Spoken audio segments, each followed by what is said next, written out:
Friends, நீங்கள் F.J. Homemade food cooking style சேனலில் நாம் இன்றைக்கி பார்க்க போகிற ரெசிபி கல்சட்டியில் செய்ய போகிற மருத்துவ குணமுள்ள மிளகு ரசம். இந்த மிளகு ரசம் என்ன ஸ்பெஷலாக இந்த கல்சட்டியில் செய்கிறது தான் ரொம்ப ஸ்பெஷல். நான் வந்து ஜீரகம், மிளகு, பெருங்காயம், கருவேப்பிலை, கொஞ்சமாக புளி, அப்புறம் தேவையான அளவு பூண்டு, கல்லுப்பு, 2 தக்காளி, பழுத்த தக்காளி 2 எடுத்திருக்கேன். தக்காளி 2 போடுறதால வந்து புளி வந்து நான் கொஞ்சமாக தான் ஆட் பண்ணியிருக்கேன். இப்போ வந்து இது எல்லாத்தையுமே நம்ம வந்து ஒரு மிக்ஸி ஜாரில் போட்டு கிரைண்ட் பண்ணிக்கலாம். தக்காளி நல்லா வாஷ் பண்ணிவிட்டு இப்போ மிக்ஸி ஜாரில் வந்து இது எல்லாத்தையுமே போட்டு நான் கருவேப்பிலையும் சேர்த்து அரைச்சிடுவேன். ஏன்னா பசங்க வந்து கருவேப்பிலை எடுத்து தனியாக வச்சுருவாங்க. ஸோ அதனால் எப்போவுமே நான் ரசத்துக்கு வந்து கருவேப்பிலை தாளிக்க மாட்டேன் தனியாக. இதை மிக்ஸி ஜார்லேயே போட்டு நான் வந்து எல்லாத்தையுமே பேஸ்ட்டாக அரைச்சிடுவேன்.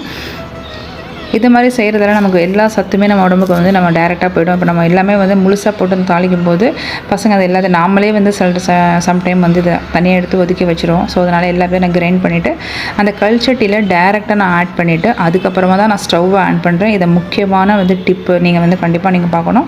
ஸ்டவ் ஆன் பண்ணிவிட்டு இந்த கல்சட்டி நம்ம வச்சு நம்ம தாளித்தோம்னா கண்டிப்பாக அந்த கல்சட்டி வந்து வெடிக்க ஆரம்பிச்சிடும். ஸோ அதனால் நமக்கு அந்த கல்சட்டியில் எல்லாத்தையுமே நம்ம ஆட் பண்ணிவிட்டு அதுக்கப்புறமா தான் வந்து ஸ்டவ் ஆன் பண்ணணும். அதுவும் வந்து ஸ்டவ் வந்து மீடியம் ஃப்ளேமோட கொஞ்சம் கம்மியாக இருக்கணும். அல்லது ஹை ஃப்ளேமில் வச்சு வந்து கல்சட்டி குக் பண்ணக்கூடாது. இது 2 டிப்பை நீங்கள் ஃபாலோ பண்ணிங்கன்னா நீங்கள் தலைமுறை அந்த கல்சட்டி வந்து உங்கள் வீட்டில் இருக்கும் கண்டிப்பாக. இப்போ வந்து நம்ம ஆட் பண்ண அந்த ரசத்தோட மிக்சரில் நம்ம கொஞ்சம் டர்மரிக் பவுடர், மஞ்சள்தூள் வந்து ஆட் பண்ணிக்கலாம். ஆல்ரெடி நம்ம இது எல்லாத்தையுமே நான் வந்து பேஸ்ட்டாக அரைச்சி இதில் ஆட் பண்ணிட்டோம். அதனால் ஃபைனலாக நம்ம வந்து டர்மரிக் பவுடர் ஆட் பண்ணி இது எல்லாத்தையும் வந்து நல்லாவே மிக்ஸ் பண்ணிக்கலாம். இப்போ வந்து நீங்கள் ஸ்டவ் ஆன் பண்ணி சிம் ஃப்ளேமில் வந்து நீங்கள் கொதிக்க விடுங்க. தனியாக தான் தாளித்து போடணும். கல்சட்டியில் எப்போவுமே தாளிக்கக்கூடாது. டைரெக்டாக ஸ்டவ்வில் அடுப்பில் வச்சு ஆன் பண்ணிவிட்டு நீங்கள் தாளிச்சிங்கன்னா கண்டிப்பாக வந்து இந்த கல்சட்டி ரொம்ப நாளைக்கு வராது. அதனால தான் வந்து நம்ம இதில் எல்லாத்தையுமே ஆட் பண்ணிவிட்டு கடைசியாக தான் நம்ம வந்து ஸ்டவ் ஆன் பண்ணணும். தாளிக்கிறது தனியாக தாளித்து இதில் வந்து கொட்டிடுங்க. நீங்கள் இந்த மிளகு ரசம் வந்து நம்ம 2 days ஒன்ஸ் எடுத்துக்கிறதால நமக்கு காஃப், கோல்டு, த்ரோட் பெயின், இந்த மாதிரி சைனஸ் ப்ராப்ளம் எல்லாத்துக்குமே வந்து ஒரு சூப்பரான ஒரு மெடிசனல். மெயினாக வந்து இந்த கல்சட்டியில் செய்கிறதால அதோட மருத்துவ பலன்களும் நமக்கு உடம்புல வந்து ரெட்டிப்பாக நமக்கு சேரும். இது கண்டிப்பாக வந்து நீங்கள் ஃபாலோ பண்ணுங்கள். நீங்களும் வந்து கண்டிப்பாக இந்த கல்சட்டி வாங்கி இதில் குக் பண்ணி சாப்பிடுங்க. இப்போ வந்து நம்ம மீடியம் ஃப்ளேமில் தான் நான் வச்சுருக்கேன். இது ரொம்ப நேரம் கொதிக்க தேவையில்லை. கொதிக்கிற ஸ்டேஜ்க்கு லைட்டாக பபுள்ஸ் வர டைம்லேயே நம்ம வந்து ஆஃப் பண்ணிட்டோம்னா அது வந்து 10 minutes வரைக்கும் அது அப்படியே கொதிச்சிட்டே இருக்குது. ஸ்டவ் ஆஃப் பண்ணாலும் அந்த கல்ச்சரோட ஸ்பெஷாலிட்டியே அதான், கொதிச்சிக்கிட்டே இருக்கும். இப்போ நம்ம தனியாக ஒரு கடாயில் வந்து எண்ணெய் சேர்த்துட்டு கொஞ்சமாக கடுகு, வெந்தயம் ஆட் பண்ணிக்கலாம். ஒரு 2-3 வெந்தயம் ஆட் பண்ணிவிட்டு எப்போவுமே நான் வெந்தயம் ரசத்துக்கு வந்து நான் கொஞ்சமாக வெந்தயம் ஆட் பண்ணி தாளிப்பேன். கடுகோட வெந்தயம் சேர்த்துட்டு 2 வர மிளகாய் வந்து கிள்ளி ஆட் பண்ணிக்கோங்க. உங்கள் காரத்துக்கு எவ்வளோ தேவையோ அந்த அளவுக்கு போட்டுக்கோங்க.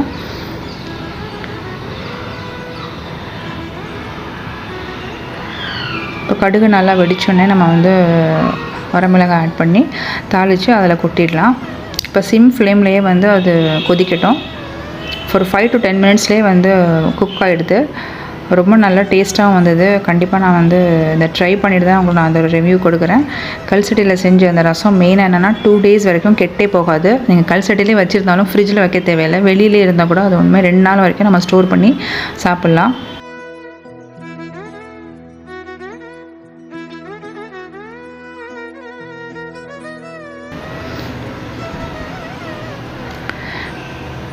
இப்போ வந்து கல்சட்டியில் வச்ச அந்த ரசம் வந்து லைட்டாக வந்து கொதிச்சுட்டே வருது, பபுள்ஸ். நம்ம நார்மலாக வந்து லைட்டாக கொதிக்கும் போதே வந்து ஸ்டவ் ஆஃப் பண்ணிடலாம். இந்த மருத்துவ குணமுள்ள ரசம் வந்து இப்போ ரெடி ஆகிட்டுருக்கு.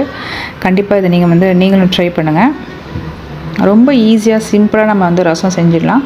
புளியும் சேர்த்து நான் அரைச்சிடுவேன். மிக்சிலேயே நார்லாம் எடுத்துகிட்டு கொஞ்சமாக புளி வச்சு, தக்காளி 2 சேர்க்குறதால புளி கொஞ்சமாக வச்சு நான் அரைச்சி அதில் ஆட் பண்ணி அரைச்சிட்டேன். பாருங்கள், இப்போ தான் வந்து பபுள்ஸ் வருது. இப்போ இந்த ஸ்டேஜில் நம்ம வந்து ஸ்டவ் ஆஃப் பண்ணிடலாம். எனக்கு ரொம்பவே பிடிச்சிருக்கு. நார்மலாக நான் வந்து செய்கிற அந்த குக்கிங் வெசல்ஸை விட இந்த கல்சட்டியில் ஸ்பெஷலாக நான் வந்து சாப்பிடும்போது எனக்கு ரொம்ப ஒரு ஹாப்பியாக இருக்குது. ரொம்ப ஹெல்த்தியான ஒரு ஃபுட்டை வந்து நம்ம எடுத்துக்கிறோம்.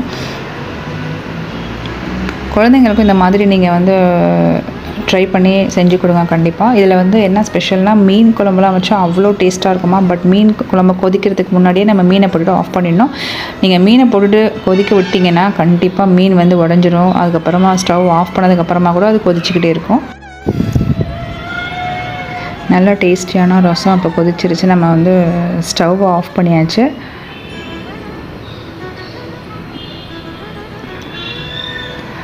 பாருங்கள், இந்த ரைனி சீசனில் ஒரு சூப்பரான லன்ச் வந்து ரெடி ஆகிடுச்சு. சிம்பிள் அண்ட் சூப்பர் ஹெல்த்தியான ரசம் வந்து ரெடி ஆகிடுச்சு, மிளகு ரசம். இந்த வீடியோ உங்களுக்கு பிடிச்சிருந்ததுன்னா லைக் பண்ணுங்கள், ஷேர் பண்ணுங்கள், மறக்காமல் சப்ஸ்கிரைப் பண்ணாதவங்க சப்ஸ்கிரைப் பண்ணுங்கள். Thank you friends. நம்ம ஸ்டவ் ஆஃப் பண்ணிட்டோம். ஸ்டவ் ஆஃப் பண்ணியும் அந்த கல் சட்டியில் வச்ச ரசம் பாருங்கள் கொதிச்சிக்கிட்டே இருக்குது. இதோட ஸ்பெஷாலிட்டியே அதான். இதோட ஹீட் வந்து ஒரு 3 to 4 hours வரைக்குமே நல்லாவே தாங்குது. பாருங்கள், ஸ்டவ் ஆஃப் பண்ணி தான் இருக்குது. பட் ரசம் நல்லா கொதிக்குது பாருங்கள். 2-3 மணி நேரம் நல்லாவே வந்து நல்லா ஹாட்டாகவே இருக்குது. கண்டிப்பாக வந்து இந்த வீடியோ நல்ல ஒரு யூஸ்ஃபுல்லாக இருக்கும்னு நல்ல ஒரு மெடிசினல் ரசம் வந்து நான் அந்த கல் செடியில் செஞ்சுருக்கேன். இதை நீங்கள் ட்ரை பண்ணுங்கள். இதுக்கு சைட் டிஷ்ஷாக நான் வந்து இரும்பு சட்டியில் செஞ்ச கோவக்காய் ஃப்ரை, இந்த ரெசிபி ஒரு நாள் நான் கண்டிப்பாக போடுறேன். இது வந்து நான் சைட் டிஷ்ஷாக பண்ணியிருக்கேன். இன்றைக்கி இந்த லன்ச் வந்து எங்களோட சிம்பிள் அண்ட் சூப்பராக இருந்தது.